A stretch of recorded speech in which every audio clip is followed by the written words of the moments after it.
할렐루야. 오늘 이 아침에 주님 앞에 나오신 여러분들을 다시 한번 진심으로 축복합니다. 우리 하나님의 놀라우신 능력으로 승리하는 귀한 하루가 되시기를 간절히 소망합니다. 오늘 갈라디아서 1장 1절부터 5절 가지고 사람이 아니라 하나님이라고 하는 제목으로 같이 말씀을 나누려고 합니다. 한번 따라할까요? 사람이 아니라 하나님. 우리 갈라디아서 전체에 보면 계속해서 사람이 아니라 하나님이라고 하는 주제를 계속 제공하고 있습니다. 그래서 오늘 말씀이 전체를 이해하는 데 기초가 되는 그런 말씀이기도 합니다. 내일부터 제20대 국회가 시작됩니다.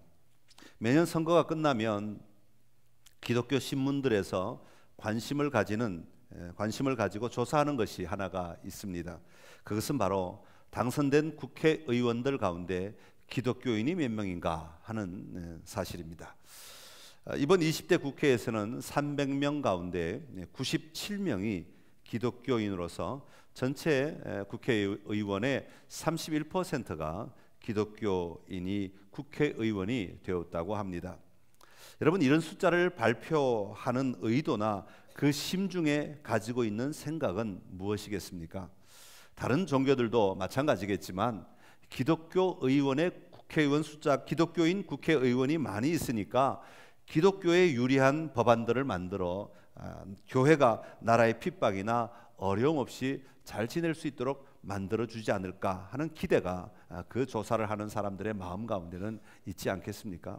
또 아니면 교회가 하려고 하는 일에 나라가 방해하지 않고 그냥 마음껏 할 수 있도록 내버려 두면 좋겠다. 그래서 그렇게 하려면 믿는 국회의원들이 많아가지고 이것들을 잘 동의해 주면 좋지 않겠는가 하는 그런 내심 기대, 바람들이 우리 안에 있지 않는가 하는 것입니다. 흔히 우리는 그런 것으로 그들의 신앙을 판단할 때가 많습니다. 어떤 교회가 원하는 것, 어떤 교단이 원하는 것, 기독교계가 원하는 것을 해주면 그들의 신앙은 좋은 사람들이고, 그렇지 않고 교회가 원하는 것을 제대로 해주지 않고 그냥 똥망으로 살면 그 사람들은 별로 신앙이 좋지 않은 사람들이다, 그렇게 말할 때가 있습니다. 그러나 진짜 우리가 그들의 신앙을 판단할 수 있는 중요한 판단 기준은 무엇입니까? 그들의 삶이 무엇에 의하여 움직이고 있는가? 그들 안에 정말 신앙의 양심이 있는가? 하나님 앞에서 그들은 바른 판단을 하고 있는가? 이런 것들을 보아야 하지 않겠는가 하는 것입니다. 국회의원의 31%가 기독교인이라면 그들의 영향력만으로도 온 국민이 따라갈 수 있는 모범 국회가 되어야 하지 않겠는가 하는 것이 제 생각입니다. 교회에 다닌다고 말은 하지만 그 안에 믿음의 능력이 없으면 오히려 세상 사람들보다 더 위선적인 삶을 살아가는 사람들이 되고 마는 것, 이것이 우리 그리스도인들이 가지고 있는 위험성 가운데 하나인 것이죠. 오늘 우리가 대하고 있는 이 갈라디아 교회의 문제는 율법을 지킬 것인가 아니면 믿음을 지킬 것인가, 이 양단 간에 택일하라라고 하는 문제가 아닙니다. 여기서 말하고 싶어하는 것은 건강한 신앙을 가졌던 성도들이 외적인 행위는 여전히 남아 있으나 그 내면에 가지고 있어야 하는 영적 능력은 상실되어 버렸다, 잃어버렸다는 것을 말하고 있는 것입니다. 이런 모습을 디모데후서 3장 5절에서는 경건의 모양은 있으나 그 능력은 부인하는 자다, 그렇게 표현하고 있습니다. 갈라디아 교회 성도들은 할례나 절기, 계명과 같은 이 외적인 것들에 대하여는 여전히 집착을 합니다. 여전히 굉장히 강조하고 여전히 그것을 절대 포기하지 않습니다. 여전히 그것을 잘 지킵니다. 어느 누구에게도 뒤지지 않을 만큼 철저하게 절기를 지키고 또 할례를 베풀고 그리고 계명들을 지키고 있다고 이야기를 합니다. 그러나 더 중요한 것은 그 절기를 지키는 것, 외적인 행위를 하는 것보다 더 중요한 것은 그들 안에 정말 믿음의 삶이나 성령의 삶에 대하여 정말 관심을 가지고 그 능력을 유지하고 있는가 하는 것이죠. 그러나 실상 갈라디아 교회는 그 능력을 잃어버렸다는 겁니다. 그래서 갈라디아서 3장 3절에 가면 그것을 가리켜 성령으로 시작하였다가 육체로 마쳤다, 그렇게 표현하고 있습니다. 갈라디아 사람들이 율법을 지키는 것이 나쁘다는 이야기가 아니라 그 율법을 지키는 모습을 보이려면, 그 율법을 지키는 모습이 정당하려면 당연히 그 삶의 현장 안에서 성령의 열매들이 많이 드러나야 하는 삶을 살아야 한다는 것이죠. 그런데 그런 모습이 보이지 않더라는 것입니다. 그래서 뒷부분에 보면 성령의 열매가 나오게 되는 것이죠. 그래서 이런 상태를 가리켜서 어떤 학자는 말하기를 위선적 영성이다, 그렇게 표현을 합니다. 껍데기는 믿는 사람 같은데 껍데기 행위는 분명히 있는데 그 내면에 영적인 능력은 전혀 가지고 있지 않은, 영적인 사고방식은 전혀 가지고 있지 않은 그런 상태를 가리켜서 위선적 영성이라고 표현하는 것이죠. 오늘 우리는 어떻습니까? 주의를 잘 지킵니다. 헌금을 잘 합니다. 봉사를 하고 헌신을 합니다. 여러분, 이것이 잘못되었다는 것이 아닙니다. 이것이냐 저것이냐의 문제가 아니라는 것이죠. 현대 그리스도인들은 쭉 주의를 지키지 않아도 되고 헌금을 하지 않아도 되고 봉사를 하지 않아도 된다는 말이 아닙니다. 이런 것들은 그리스도인으로서의 당연히 나타내야 하는 표징과도 같은 것들입니다. 그러나 이런 표징들이 제대로 되기 위해서는, 이런 표징들이 능력이 있기 위해서는, 이런 표징들이 정당하기 위해서는 뭐가 있어야 돼요? 우리의 신앙 안에, 내면에, 우리의 마음 안에, 우리의 영 안에 하나님을 향한 바른 신앙, 성령의 열매를 맺는 삶이 내 삶 속에 매일매일 드러나고 그것이 선포되어져야 이런 우리의 표징들이 정당할 수 있다는 겁니다. 오늘 교회에 나와 앉아있는 여러분들의 삶이, 믿음의 삶이, 이런 믿음의 고백이 정당하기 위해서는 지금 여러분 마음 안에, 여러분 안에 신앙의 고백이 분명해야 하고 그 신앙의 삶의 열매들이 분명하게 드러날 수 있는 능력이 있어야 여러분 이 자리에 앉아있는 이 자리가 정당할 수 있다는 것이죠. 하나님의 백성으로서 당연히 할 수 있는 모습이라고 하는 것입니다. 그러나 이 갈라디아 교회 교인들이 율법을 지키는 것으로 마치 신앙이 좋은 사람인 것처럼 자신을 정당화시키듯이 오늘 그리스도인들이 직분이나 헌신하고 봉사하고 출석하고 이런 것들로 말미암아 마치 신앙이 좋은 사람이 된 것처럼 여겨져서는 안 된다고 하는 것이죠. 이런 섬김이 잘못되었다는 것이 아니라 이런 행위가 내 텅 빈 영성의 빈자리를 감추기 위한 위장막으로 활용되어서는 안 된다고 하는 것입니다. 살아있는 신앙, 살아있는 믿음, 살아있는 영성이 우리 안에 회복되지 않으면 우리는 신앙인으로서의 능력 있는 삶을 살아갈 수가 없다는 말입니다. 우리가 이런 회복을 누릴 수 있기 위해서는 우리가 붙잡아야 할 신앙의 본질이 흔들리지 말아야 합니다. 오늘 사도 바울이 말하고 있는 몇 가지 단어들을 통해서 우리가 다시 한번 분명하게 붙잡고 고백해야 할 신앙의 본질이 무엇인가 살펴보고 도전하는 오늘 우리 모두가 될 수 있기를 간절히 기원합니다. 자, 먼저 우리가 가질 수 있는 신앙의 기본 본질은 사도된 바울의 모습을 통해서 살펴볼 수 있습니다. 한번 따라합시다. 사도된 바울. 저는 설교를 준비하면서 제 친구 생각이 났습니다. 예전에 한두 번 말씀드린 적이 있는 것 같습니다만은 제가 중학교 때 교회 안에 친구들이 있었는데 그 중에 가장 친한 친구가 이 친구였습니다. 이 친구는 정말 착하고 순수한 친구였고 제가 봐도 야 정말 좋다라고 말할 수 있을 만큼 정말 멋진 그런 친구였습니다. 이 친구는 일남 6녀 가운데 유일한 아들이었습니다. 당시 저희 때는 중학교 후반부터나 고등학교 1학년 정도가 돼야 이 사춘기가 오던 그런 시절인데 지금은 워낙 빨라져서 초등학교 2, 3학년도 사춘기 온다고 그러죠. 근데 그때는 중학교 돼야 중3 정도 돼야 사춘기가 왔던 것 같습니다. 근데 고등학교 1학년 때 이 친구가 사춘기를 아주 심하게 앓기 시작을 했습니다. 고민을 하기 시작하는데 그 고민은 뭐였냐 하면 지금 자기와 함께 살고 있는 부모님이 진짜 자신을 낳아준 부모님인가 아닌가 하는 그런 고민이었습니다. 당시 이런 고민들은 주로 여학생들이 하던 고민이었는데 이 친구는 여성들 속에 끼어 살다 보니까 자기가 마치 여자인 줄 알고 자기도 이런 고민을 하기 시작하였습니다. 그런데 저도 진짜 결과는 그 뒤로 어떻게 됐는지 모르지만 이 친구는 자신의 근원에 대해 고민하기 시작하면서 이 친구의 인생이 송두리째 변화되기 시작하였습니다. 그렇게 착하고 순수했던 친구가 방황하기 시작하는데 걷잡을 수가 없는 겁니다. 저도 이제 더 이상 만나지 않고 집도 나가고 학교도 그만두고 하여튼 돌아다니기 시작하는데 이게 만날 수도 없고 어떻게 가는지 알지 못할 만큼 극심한 방황을 하기 시작하였던 것이죠.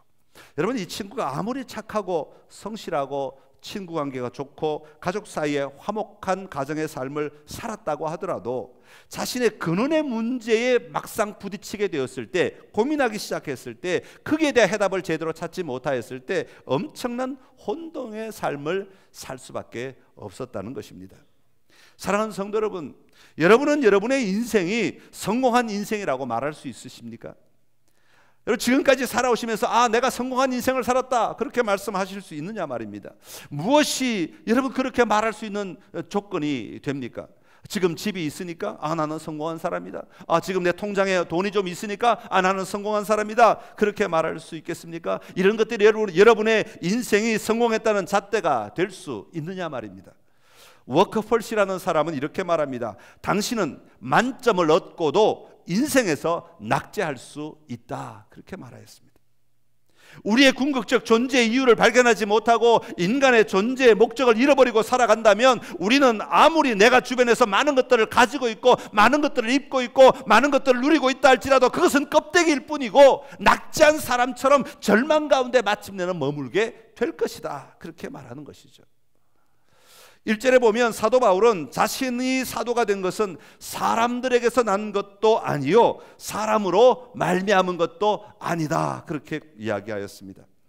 사도 바울에게 있어서 그동안 의지하며 살았던 사람으로 말미암아 된 것들이 사실 많이 있었죠. 빌립보서 3장 5절에 보면 사도 바울은 이렇게 고백합니다. 나는 8일 만에 할례를 받고 이스라엘 족속이요 베냐민 지파요 히브리인 중에 히브리인이요 율법으로는 바리새인이요. 여러분, 당시에 이 사람들로서, 유대인으로서 이 정도의 조건을 가졌다면 사람으로서 자랑할 수 있는 최고의 자랑이라고 말할 수 있습니다.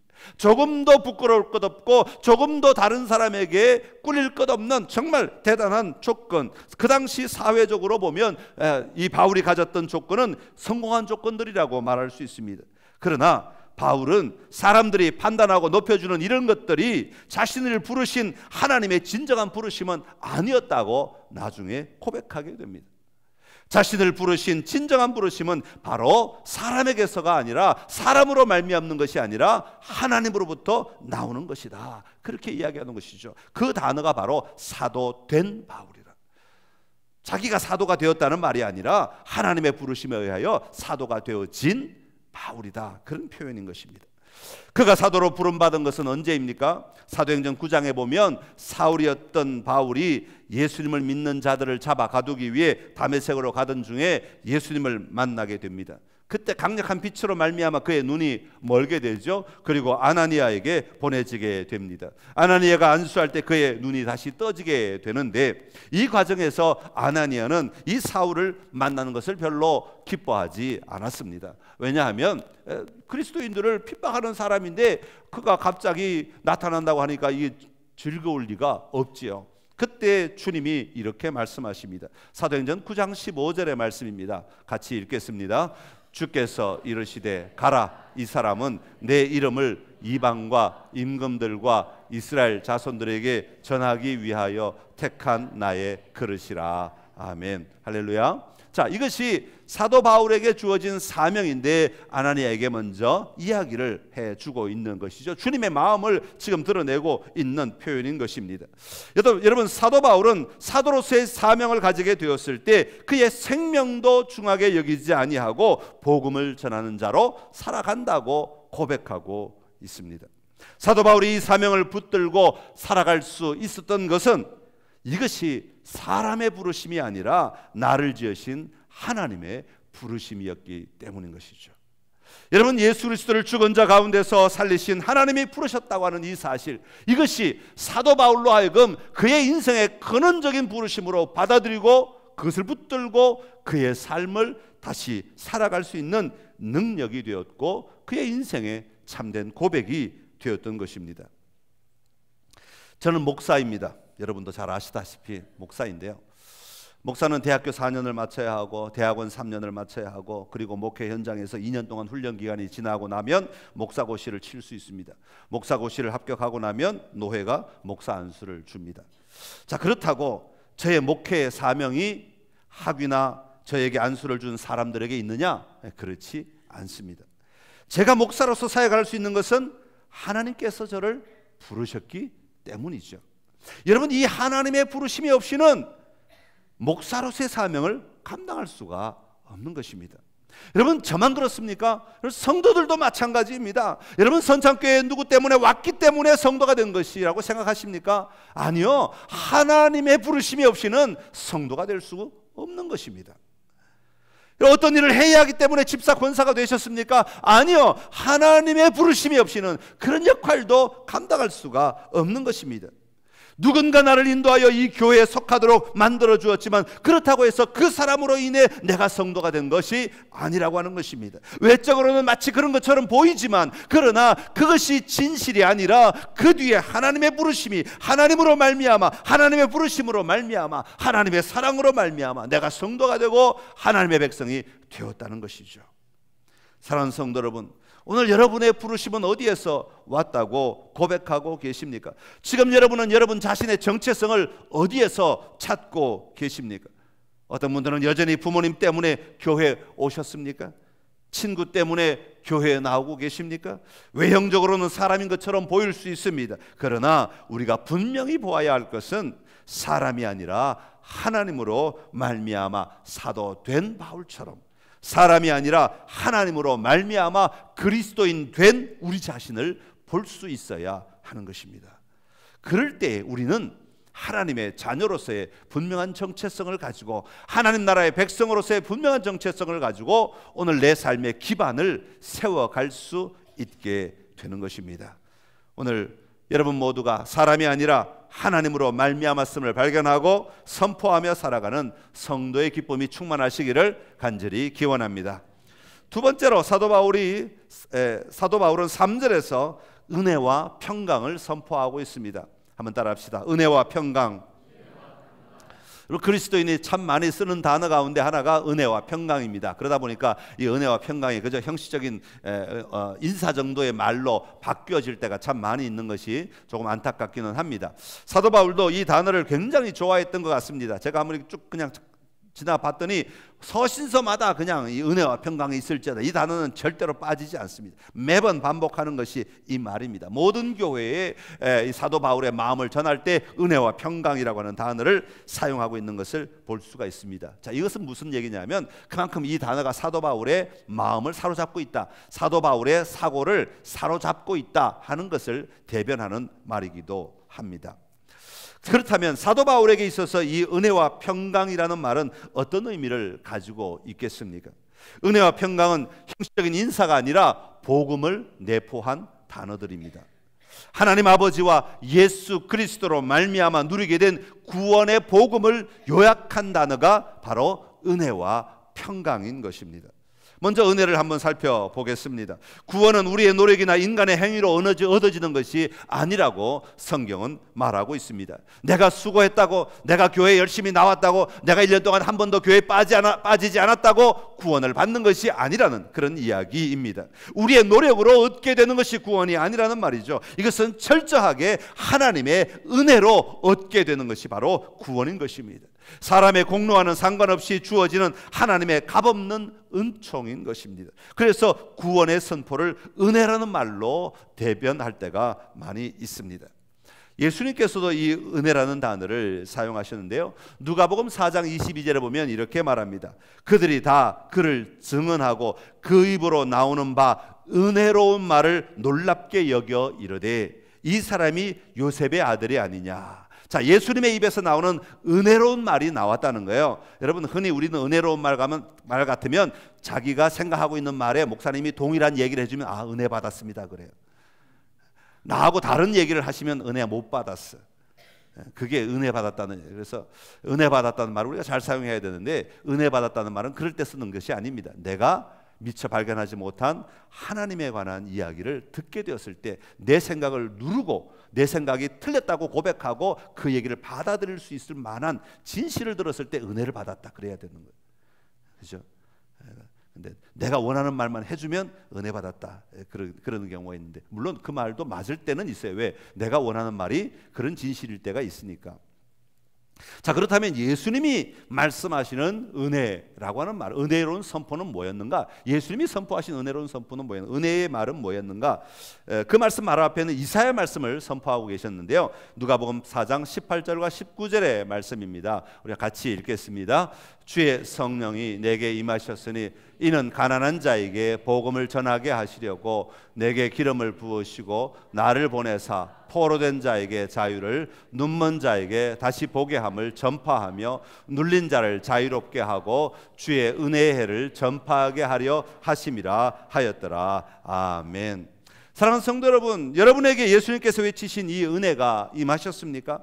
여러분, 은혜가 임하였다는 말은 무슨 뜻입니까? 그냥 참 좋은 말이다, 감동이다, 그런 뜻입니까? 그렇지 않습니다. 은혜가 임하였다는 말은 예수님께서 기름 부음을 받고, 다시 말하면 하나님으로부터 보내심을 받고 나에게 오셔서 포로된 것들로부터 자유를 주셨음을 믿는 것입니다. 그리고 그 자유를 누리며 살아가는 자리에 내가 옮겨져 있음을 인식하고 옮겨진 자답게 살아가는 것이죠. 예수님께서 나에게 오셔서 눈먼 자에게 다시 보게 하셨듯이 하나님 나라를 보고, 하나님을 보고, 하나님의 통치를 보고, 하나님의 임재를 보고 다시 살아가는 것입니다. 눌린 자를 자유롭게 하셨듯이 더 이상 사단의 괴략에 휘둘리지 아니하고 하나님 아버지의 자유함을 가지고, 하나님 나라의 자유함을 가지고 살아가는 것입니다. 더 나아가 주의 은혜의 해를 전파하게 하시는 사명을 가지고 살아가는 것이죠. 이것이 은혜가 임한 사람들의 삶이고 은혜를 누리는 성도의 삶의 모습인 것입니다. 오늘 여러분에게 이 은혜가 충만하시기를 간절히 기원합니다. 그리고 구원의 본질은 평강이라고 말하고 있습니다. 평강은 평화라는 말이죠. 여호와 하나님이 나의 왕이 되셔서 나를 통치하심으로 말미암아 내가 누리게 되는 것, 이것이 바로 평화인 것입니다. 평강인 것입니다. 하나님과 평화를 누리는 것, 이게 바로 구원의 요약 아닙니까?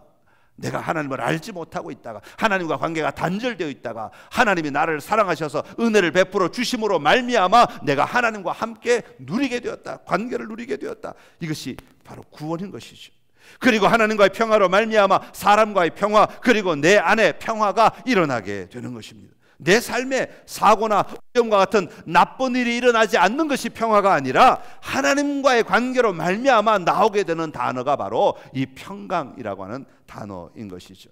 그러기에 이 은혜와 평강도 사람에 의해서 누리게 되는 것이 아니라 하나님에 의하여 누리게 되는 것들임을 오늘 사도 바울은 고백하고 있습니다.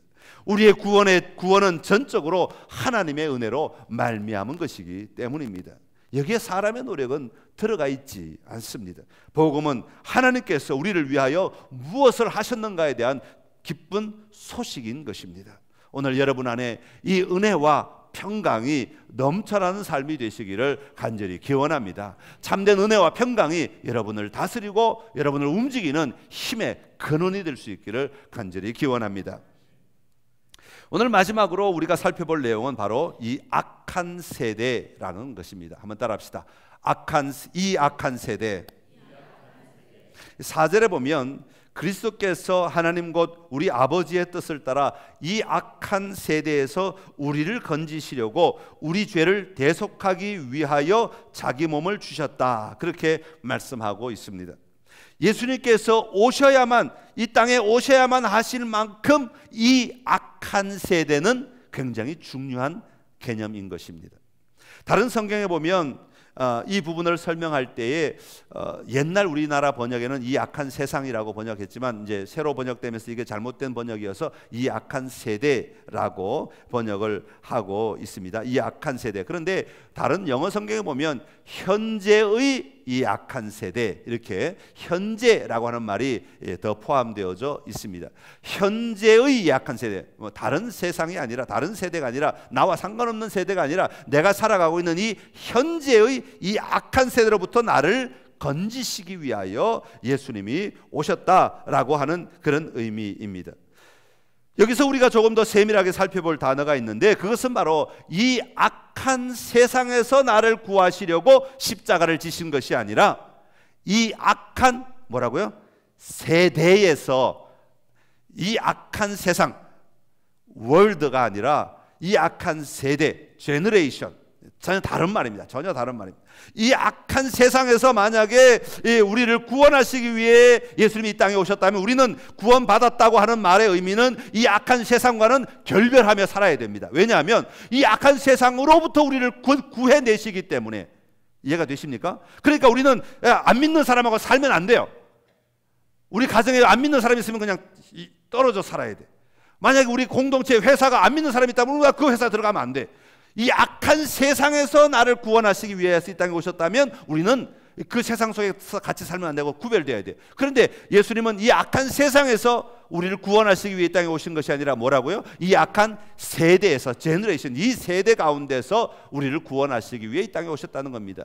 여러분, 이 악한 세대라고 하는 말의 의미는 사탄이 지배하고 있는 사고방식이나 습관이나 사상들이나 가치관들도 포함되어 있는 단어들입니다. 그러니까 우리가 지금 사단에 의해서 묶여져 있는 잘못된 세계관이나 잘못된 습관이나 잘못된 사고방식이나 잘못된 가치관에 매여 있는 그 삶으로부터, 다시 말하면 사단에 의해 지배받고 있는 이 삶으로부터 우리를 건져내셔서 하나님 나라의 사고방식으로 우리를 새롭게 하시고 하나님 나라의 가치관으로 우리를 무장하시며 하나님 나라의 백성으로서의 가치관을 가지고 살아갈 수 있도록 우리를 옮겨주셨다. 그런 의미를 가지고 있는 겁니다.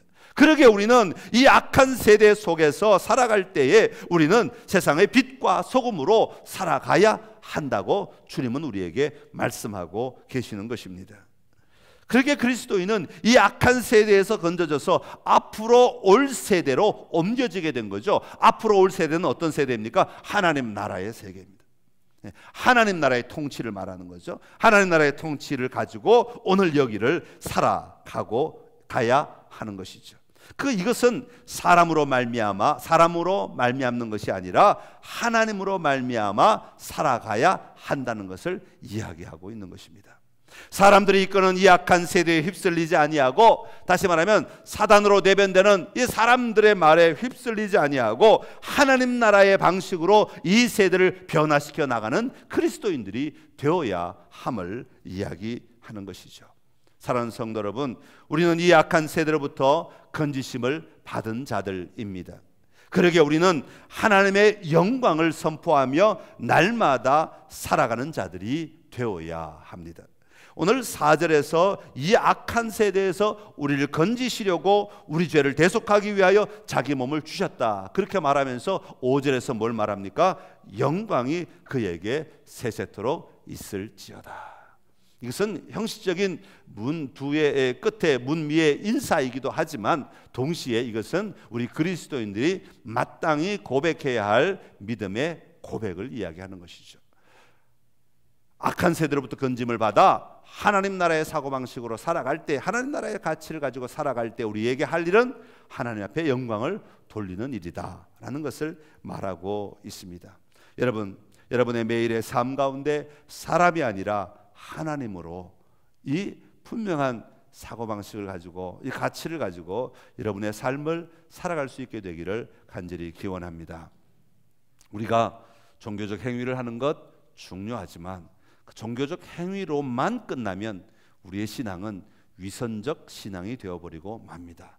그 안에는 분명하게 우리의 내면에 자리하고 있는 모든 사고방식과 삶의 가치와 태도들이 생명 있는 삶이어야 한다는 것이죠. 그것이 살아있어야 드러나는 종교적 행위가 살아있게 되는 것이죠. 그렇지 않으면 이 내면의 것들이 죽어버리면 우리 외적인 것들도 죽은 행위나 다를 바가 없습니다. 다시 한번 오늘 우리의 신앙을 점검하고, 나는 무엇을 기반으로 살아가고 있는가? 나는 무엇을 근거로 살아가고 있는가? 다시 한번 사람이 아니라 하나님으로 말미암아 내가 오늘 여기 서 있음을 믿고 그 믿음으로 사람이 아니라 하나님으로 도전하며 살아가는 선창의 모든 가족들이 다 되시기를 간절히 기원합니다. 기도하겠습니다. 참 좋으신 우리 하나님 아버지, 은혜를 감사합니다. 오늘도 우리를 부르셔서 주님 앞에 나오게 하시고 예배하게 하시고 또 하나님의 음성을 듣게 하시니 감사합니다.